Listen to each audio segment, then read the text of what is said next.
El Monte Saint-Michel es el único lugar de Francia al que los ingleses no pudieron conquistar. Por ello, es considerado el símbolo de la resistencia más importante.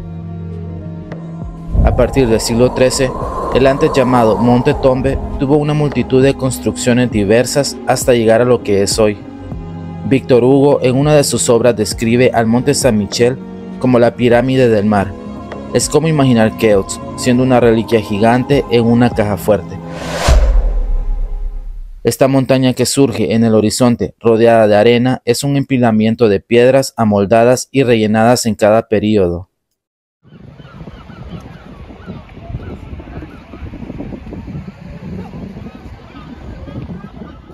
Para subir a su abadía hay un camino digno de un fiel peregrino vigilado por murallas, y a la mitad una puerta que funciona como un bastión por si fuese necesario proteger la parte de arriba. Pero el Monte Saint-Michel tiene su protección natural. Atravesar la abadía es un gran esfuerzo de valentía, frente a las trampas de la marea y las arenas movedizas.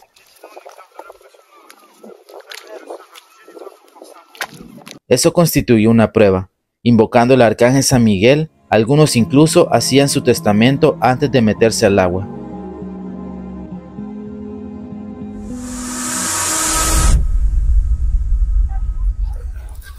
Para mostrarte los riesgos que se encuentran al explorar la bahía del Monte Saint-Michel, decidí ir con un grupo de personas para realizar una peregrinación, la misma que muchas personas han hecho desde hace 1000 años. Esta caminata consiste en salir del Monte Saint-Michel y visitar el islote de Tombelaine, que se encuentra a unos cuantos kilómetros, y regresar antes de que la marea suba. De lo contrario, tendremos problemas para regresar. Durante el camino encontraremos aguas que nos llegan hasta las caderas, zonas donde hay arena seca, riachuelos, fango, y además vamos a pasar por las temibles arenas movedizas. Estas actividades que se hacen acá son un poco riesgosas. Es por eso que se recomienda siempre hacerlo con un grupo de personas que ya sean expertas o un guía que sea experto y que conozca muy bien el lugar, porque se corren muchos riesgos. En este momento he ingresado al agua y está un poco profundo. Una de las recomendaciones es continuar siempre el camino y tratar de no parar, porque si paramos podríamos hundirnos. Las personas que tienen por costumbre hacer peregrinaciones al Monte Saint-Michel se les llama miquelots. No vienen de turistas, sino que lo hacen por devoción. Para promover la peregrinación, los monjes benedictos hablaban de muchos milagros hechos por el arcángel San Miguel. Eso despertó la curiosidad y necesidad de muchos. Del primer peregrino que se tiene conocimiento empezó a hacer su primera peregrinación 150 años después de la construcción de la primera iglesia en el año 857. Habían peregrinaciones de todas las clases sociales, pero la más extraña fue la de los pastorcillos. Así se le llamaban a las peregrinaciones hechas solo por niños. Esto continuó hasta la Edad Media. Muchos de los niños decían que habían recibido un mensaje de Dios que los invitaba a visitar el monte y que venían a rezarle al arcángel San Miguel. Fue muy raro porque eran muchos los niños que a muy temprana edad dejaban sus casas.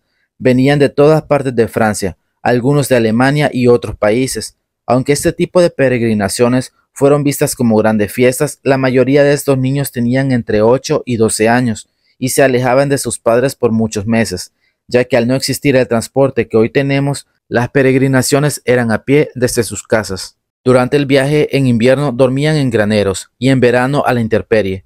Sufrían hambre y algunos aprendían malas conductas.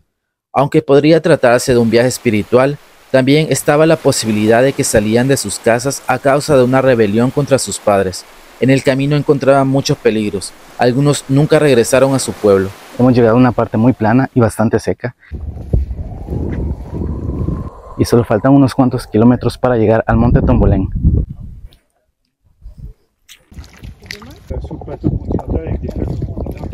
Hemos llegado al Monte Tombelaine. Esta parte está súper lisa y quiero que vean los pies. Se meten muy profundo. El islote de Tombelaine fue ocupado por los ingleses como base para atacar al Monte Saint-Michel. También aquí hubieron construcciones sin murallas, pero fueron destruidas. Actualmente es un monumento histórico y se ha convertido en una reserva de aves. Si el monte ha resistido a peligros del mal, Eso no ha ocurrido con algunos de los peregrinos que se ahogaron en estos parajes.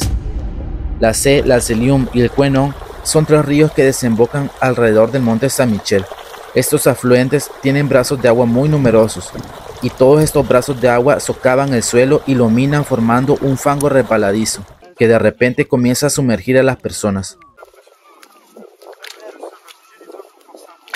Es muy común encontrar las famosas arenas movedizas que atrapan a las personas hundiéndolas lentamente dentro de la arena.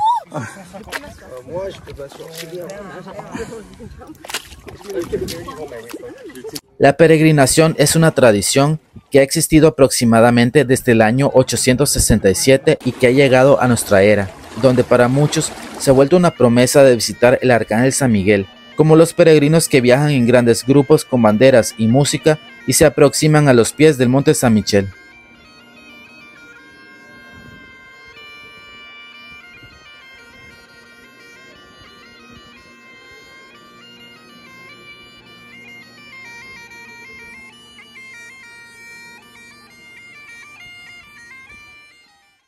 Este lado pertenece al lado de Bretaña y este lado es el lado de Normandía. Y desde años ambos han tenido una riña política por la propiedad del monte San Michel. Algo bien curioso es que antes el río pasaba directamente enfrente del monte San Michel y al llegar al monte San Michel se desviaba al lado izquierdo del monte San Michel, pero hubo un año en que comenzó a desviarse al lado derecho, es decir, al lado de Bretaña. Y desde entonces volvió a comenzar nuevamente la riña en la propiedad. Ambos decían, esto me pertenece a mí, pero actualmente todos conocemos que el monte San Michel es propiedad de Normandía.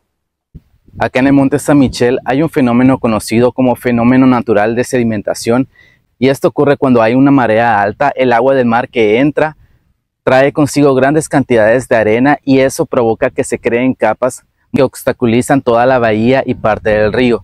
Y si el río está obstaculizado, eso provoca muchas inundaciones. Además, parte de esos sedimentos de arena también cubrían grandes cantidades de cultivos. Es por eso que es muy importante limpiar toda esa arena que sale del río y que el río pueda fluir tranquilamente, de forma natural. Es por eso que se creó esta presa que está al fondo, con el fin de poder limpiar todos esos sedimentos de arena que quedan arrastrados por la marea. Y esto funciona de la siguiente manera. Cuando hay una marea alta, si vemos, esta presa tiene unas compuertas que lo que hacen es obstruir el paso del río. Deja pasar una pequeña cantidad de agua y de esa manera podemos retener mucha cantidad de agua, y en el momento que la marea baja, toda esa cantidad de agua se deja liberar. Y además, debajo de la presa hay unas turbinas muy grandes que en el momento que se libera el agua, estas turbinas ayudan a impulsar el agua con mucha más fuerza, y es así como se puede limpiar más fácil toda esa arena que queda atrapada alrededor de la bahía y del río. El monte San Michel es un islote rocoso que cubre una superficie de 7 hectáreas y desde arriba puedes ver el inmenso playón de 50.000 hectáreas. La construcción es algo que a simple vista parece simple, pero es una mezcla inédita de arquitectura y naturaleza. Alrededor del islote existe un importante ecosistema marino, como las focas que llegan cuando la marea sube, una reserva natural de aves migratorias y toda una vida de flora y fauna que no pueden hacerse esperar a que poco a poco desaparezcan. La bahía se inunda 2 veces al día y las corrientes de mareas traen cientos de miles de metros cúbicos de sedimentos y al retirarse solo devuelven una parte, lo demás queda en las orillas. El volumen varía cada año de 600.000 a 800.000 metros cúbicos. Este fenómeno afecta reduciendo el carácter de la isla, y esto se complicó más cuando en 1879 se construyó un dique de carretera para la entrada al turismo, y con los años se integró un tren que llegaba hasta unos cuantos metros de las murallas. En esta cartografía de 2009 vemos el nivel crítico de sedimentación alrededor del monte San Michel. Poco después se crea la presa que devuelve masas de arena al mar. En este último de 2022 dejan evidencia el resultado de la presa, restableciendo el carácter marítimo del islote. En 1879 se construye un dique insumergible que transforma las praderas de sal en tierras cultivables, gracias a la creación de pólderes. La ruta del dique de 1.8 kilómetros, hecha de cemento, conecta el monte San Michel al continente, llegando al pie de las murallas. Después de haber sido considerado un patrimonio de la UNESCO, se empezó a proteger más el lugar, y para evitar una lenta desaparición del monte, se creó la plataforma que vemos hoy en día. Eso redujo el problema de la sedimentación, y además ya no habían los embotellamientos de 5 kilómetros que antes existían para visitar el monte San Michel. En su lugar, solo personas con un permiso especial pueden entrar utilizando su transporte, y a eso agregamos que en 2012 se creó un parqueo para los visitantes a 2.5 kilómetros del monte San Michel. Con el uso de esta nueva plataforma, para el año 2022, alrededor de 200 hectáreas de la roca habían recuperado su carácter marítimo, un contraste de las 125 hectáreas que se habían recuperado en 2009, desde la primera vez que se utilizó la presa. Y es ahí donde se crea el sistema de autobuses gratuitos que van desde su estación con dirección al monte San Michel y viceversa.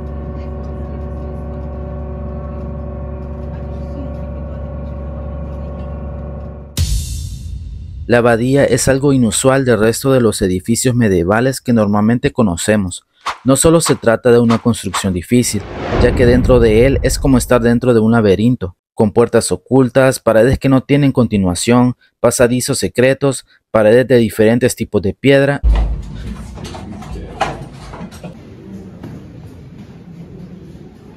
Los constructores crearon una complejidad de red de pasillos y circuitos de caminos junto a escaleras escondidas, y que en los últimos años han servido para mantener a los visitantes alejados del espacio de los monjes, permitiendo así funcionar a pesar de que cada año lleguen millones de turistas.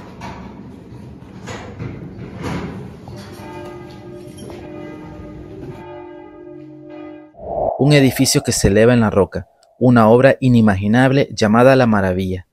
En muchas ocasiones se derrumbó debido al peso y al equilibrio, incluso hoy en día es algo muy difícil de construir. Sus muros de granito en tonos diferentes como en claros, grises, amarillos o marrones nos muestra que ha sido un edificio reconstruido varias veces. Debido a esto, se perfeccionó una técnica capaz de soportar muchos años, y hoy en día la descubriremos. Poner mucho peso en un terreno que no es plano y que además no es fácil de hacer cimientos es difícil, si no se construye con la técnica adecuada. Y no importa cuántos soportes hagamos, el edificio se caerá. Para comprender su secreto iremos al interior del monumento, y aquí la razón de la fuerza y el equilibrio. Una base importante es distribuida en 4 criptas, las cuales sin ellas esto no sería posible.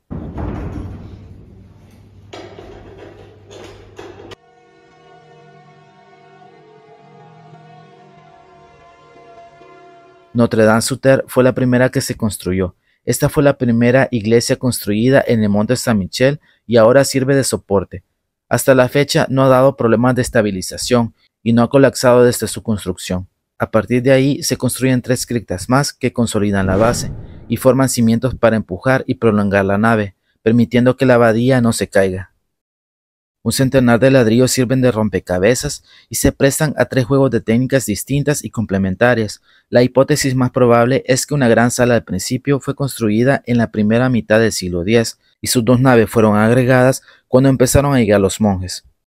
Construir una iglesia en lo alto de una roca es un desafío para los ingenieros.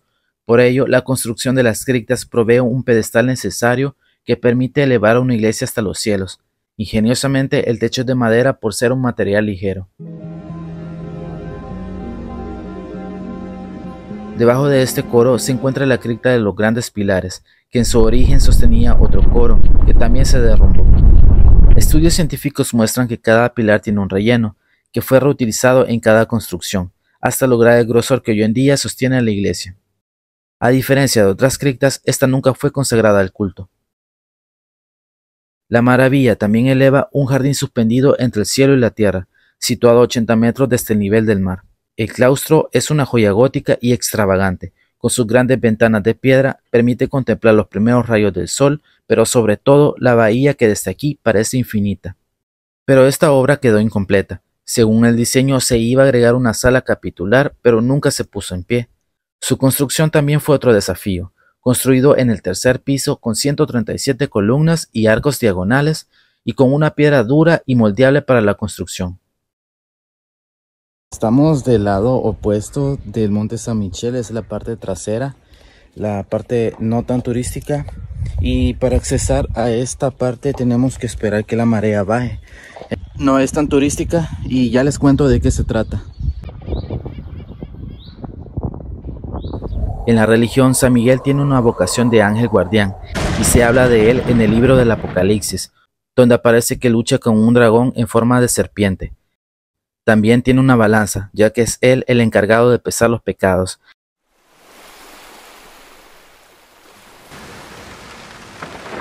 En un lado pone las buenas acciones y en el otro lado los pecados. Al final es él quien juzga y decide si el alma se va al cielo o al infierno. Su nombre significa ¿quién como Dios?, pero no es una pregunta, sino una afirmación. San Miguel es pronunciado por las personas como un ángel milagroso. Entre los milagros está el de una mujer ciega que se dirigió al monte San Michel y recuperó la vista al levantar la mirada. Ella exclamó, «Qu'il fait beau voir», que en español significa «qué belleza». Y desde entonces el pueblo en el que se encontraba se llama Beauvoir. Otro milagro se da con una mujer embarazada que atravesaba los arenales. De repente ella empieza a sentir dolores de parto y cae al suelo. La marea sube y se produce milagro, donde las aguas no ahogan a la joven y nace el bebé. Pero otro milagro que es más impactante es el del obispo Aubert. La historia cuenta de que el ángel se le apareció en los sueños al obispo de la ciudad de Avranches, pidiéndole levantar un templo en su honor en el monte Tombe, pero el obispo no le hizo caso. Se le apareció en sueños 3 veces, y en la tercera visión, el arcángel presionó su dedo en la cabeza del obispo dejándole un agujero. Después de muerto, su cuerpo había desaparecido, tal vez porque en la Edad Media muchos pensaban que los huesos de los santos tenían virtudes milagrosas. Mucho tiempo después de la construcción de la iglesia, se escuchó una música de origen divino, y extrañamente, los restos que se cree que son de San Aubert aparecieron. Lo curioso es que aseguran que son de él, porque el cráneo tiene un agujero. Actualmente, el cráneo es una reliquia que está a la vista pública en la iglesia de Avranches. Otro milagro que fue interesante es sobre una leyenda la cual habla de que para construir la primera iglesia en el monte Tombe se tenía que quitar una inmensa losa de piedra y nadie era capaz de quitarla. Entonces el 12º hijo de un obrero llamado Van le dio un puntapié a la roca y ésta cayó al acantilado. Es ahí donde más tarde se construyó la capilla de San Aubert, y es esa piedra la que nadie podía quitar y solo un niño pudo hacerlo.